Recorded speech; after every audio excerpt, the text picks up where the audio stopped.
Chrysler Group owes a deep debt of gratitude to taxpayers in both Canada and the United States for the loans that enabled a re-energized and a restructured company to emerge. And we recognize, all of us recognize, that we have a moral responsibility to fulfill our promises, to justify these investments, and to pay back every penny that was loaned to us. Gratitude extended, promises kept. And today, one of America's industrial giants is able to look forward optimistically to what's ahead.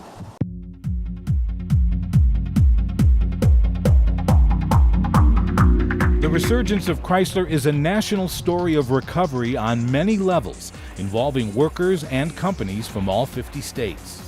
It encompasses big business, the economy, and ultimately a huge financial risk. But it is also a story about people, an estimated 4.5 million people, whose lives and livelihoods are directly linked to the automotive industry.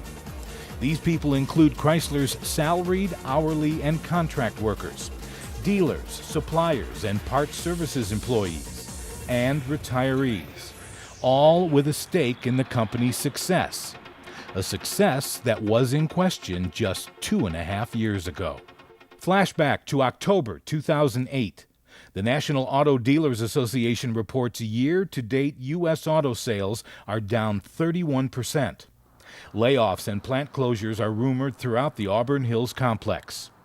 December 2008, Chrysler announces that it is dangerously low on cash, raising concerns that the company could file for bankruptcy, shutting down all operations permanently.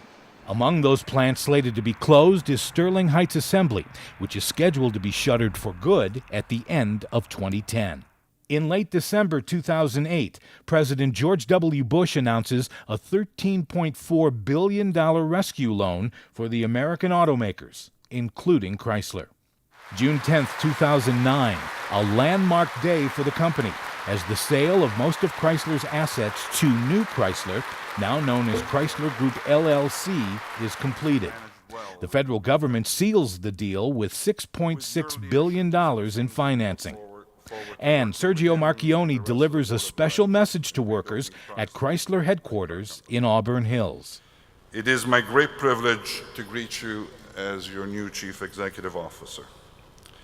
Although we have many challenges yet to overcome, there's not a single doubt in my mind that we will get the job done. Chrysler will be back, strong and competitive, and it will once again be a rewarding place to work. It is not often in business or in life that you receive a second chance. But questions remained. Would Chrysler be able to survive and thrive while competing for the hearts and minds of motorists around the world? Would there be enough business to sustain the company? And what would be the watershed effect on the millions of workers whose livelihoods are linked to the auto industry? As early as August 2008, there were rumors that Chrysler was in talks with Fiat. And in June 2009, the two companies formed an alliance. This alliance has grown stronger and is progressing faster than anticipated. Success stories include product architecture and powertrain sharing, worldwide distribution expansion, and implementation of Fiat's world-class manufacturing processes. Chrysler's climb back to respectability and profitability did not happen overnight, but it was helped along by a series of success stories. Chrysler Group LLC today boasts 16 all-new or significantly refreshed vehicles since its formation in 2009. Employment figures in the U.S. are up almost 6,000 in the 18-month period between June 2009 and December 2010. The newly restructured Chrysler has emerged leaner, with more than 2,300 dealerships in operation. Internal audits show about 85% of them are operating profitably, compared to 70% at the close of 2009. And proving that success breeds success, Sterling Heights Assembly, the plant that was to close in 2010, now boasts 2 shifts as workers produce the all-new Chrysler 200 and the Dodge Avenger. I got a question for you. What does this city know about luxury? Huh? What does a town that's been to hell and back know about the finer things in life? Well, I'll tell you. More than most.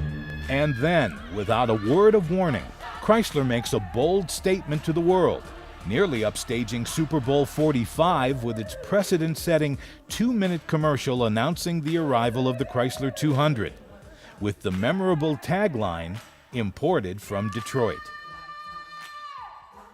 The message was clear. Chrysler is back. Fresh on the heels of Chrysler Group LLC's improved sales and financial performance in the first quarter of this year, coupled with brisk factory production and new hires joining the company by the dozens each week, Chrysler Group LLC is on the verge of completing a comeback that seemed more than improbable just 2.5 years ago, as CEO Sergio Marchionne announces the repayment of its U.S. Treasury loans, with interest, a promise kept with gratitude. I would be remiss if I did not acknowledge that we are in deep debt, not just financially, but as taxpayers in the United States as well as Canada, who enable a new restructured company to be formed. And there's no doubt that the determination and courage that was shown by the U.S. and by the Canadian governments are unique. We at Chrysler recognize that we have a moral responsibility to be worthy of these investments. And we intend to show our gratitude by fulfilling our commitments and by repaying every cent that has been loaned to Chrysler LLC